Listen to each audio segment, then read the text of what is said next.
Jordan, it's a big game for you obviously this week, but in so many more ways with the Pink Lady Tribute and the Breast Cancer Foundation raising awareness for that as well. Yeah, it is. I was very fortunate to play in a game at Hawthorn, and my wife's on both sides, her grandmother on both sides has passed away through breast cancer, so it's something that's very close to me and close to my family, and I was lucky enough to have their names embroidered on my boots, and we had a good win, but it was more about raising awareness for BCNA and the support network that they create around people going through such a hard time. Melbourne's had a big link to this cause as well, so, and you mentioned your personal heartache as well, so it must be a game that you're really looking forward to and really doing your family proud. Yeah, I mean, that's the beauty about AFL. We're able to, on occasions, help promote stuff like this, and it was only 2 days ago that we got some news about one of our own who's going through a similar thing, and you know, you take it for granted, your health, but things can change in an instant, and you don't sometimes have that support around you, and that's what BCNA provide to people who are dealing with troubled times. And how are you feeling about coming up against the Hawks this weekend? It's a bit of an unusual feeling. I haven't probably had time to sit back and think about what I will feel come game day.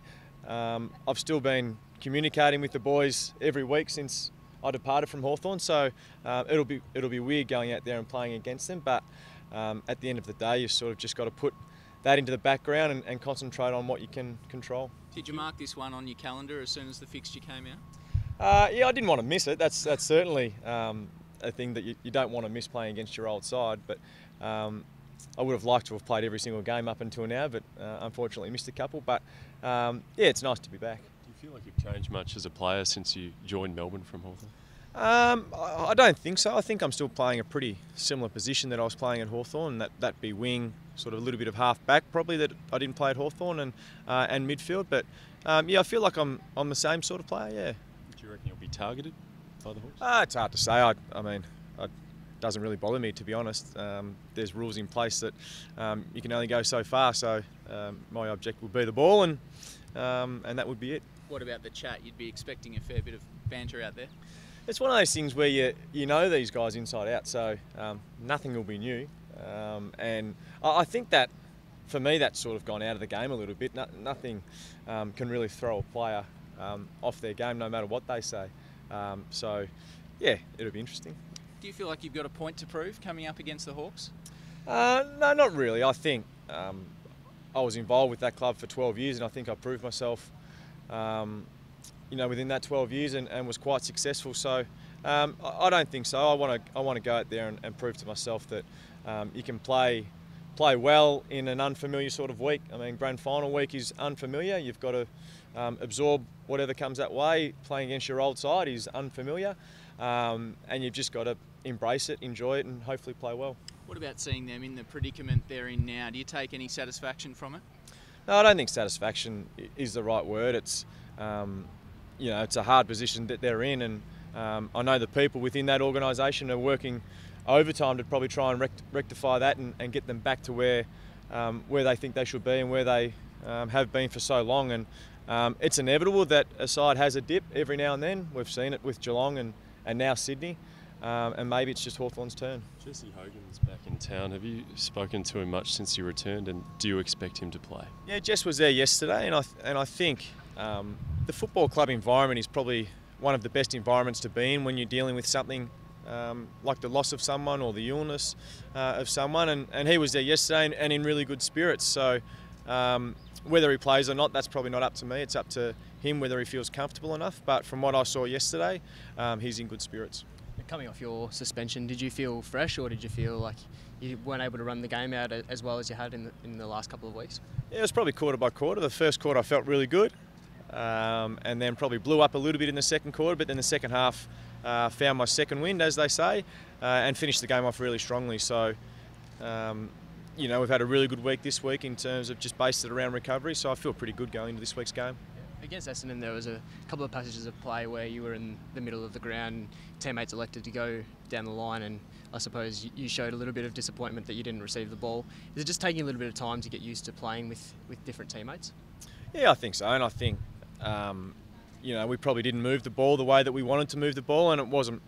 Maybe it was a little bit because I was out there, but we probably played a little bit safe in the early stages of the game, and you saw in the second half when we really tried to open the game up, we played some really good football. So at certain stages of the game you get a little bit frustrated, but it was a nice little win in the end. You kicked a drop punt from a very sharp angle on the boundary. Do you feel a bit stiff not to be nominated for goal of the round?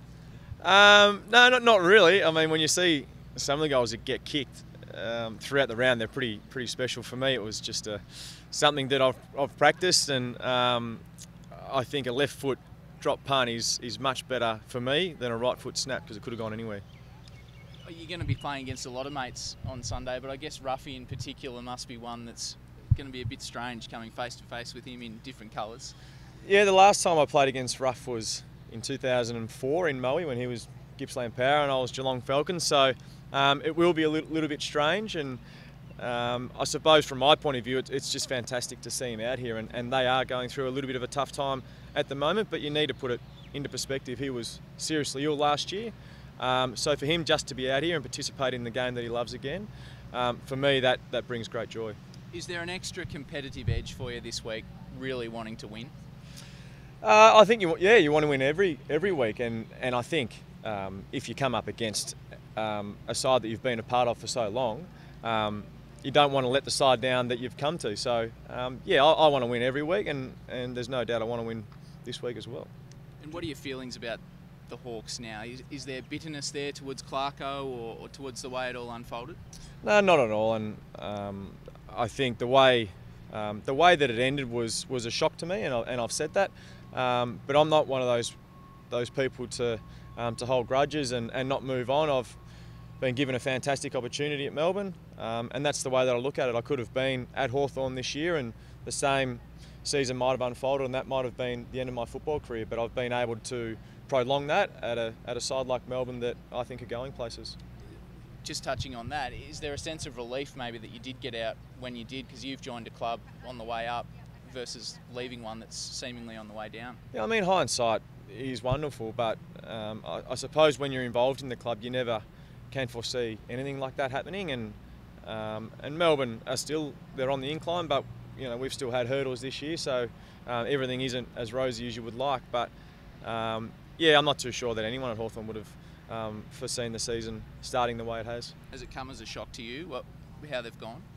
I'm not too sure whether it's come as a shock. I think if you look at last year's games, Hawthorn won 10 by under a goal, I think. So it's a very fickle industry. If you can't perform 4 quarters, you're going to lose more than you can win, and that's probably the challenge that we've had at Melbourne. We've played most of our games. We've played 3 really good quarters, and we've let ourselves down in probably the last quarter in a few games, and we've unfortunately lost that game. There's been a lot of debate about the deliberate out of bounds rule. Do you have a particular take on it, and do you feel as though do you support the last touch out of bounds? Yeah, I do have a say on it, but I don't think I should voice that too loudly. I personally think it's become a little bit ridiculous, to be honest, and I think it needs to be looked at, because sometimes players don't have other options. You look at the Jake Stringer one, you look at the Tom Boyd one, the ball's literally bounced at right angles, and we're playing with an oval ball that can bounce wherever. It's not predictable. So I think it certainly needs to be looked at, because I sit at home as a viewer of the game and I get frustrated, and I'm sure there's other people out like that, and I don't support the last touch out of bounds as a free kick either. You said briefly it hasn't been all rosy for Melbourne. They're in the 8. Do you sort of take that as a positive? You now look forward to almost reset the season from here? Yeah, I think so. It's we're 3-3, and we've played some really good football. So I suppose that's probably the frustrating thing, that we have played some good football but not able to get the wins. But I think along with that, we've learned some really good lessons, and you'd probably rather learn those lessons early on in the season than come the latter part and drop a game that you really should win. Just on Jesse, it's obviously really tough for him with his family being on the other side of the country. Is there much that players can do at the club just to support him and put their arms around him for the rest of the season? Yeah, it's sort of hard being involved in a club. You've got 44 guys, so everyone wants to help, but you've sort of got to pick your mark. You don't want all 44 guys you know, smothering him. So it really is probably the guys that are closest to him can really provide that support. But we've also got people at the club from an admin point of view that show a little bit of love and support.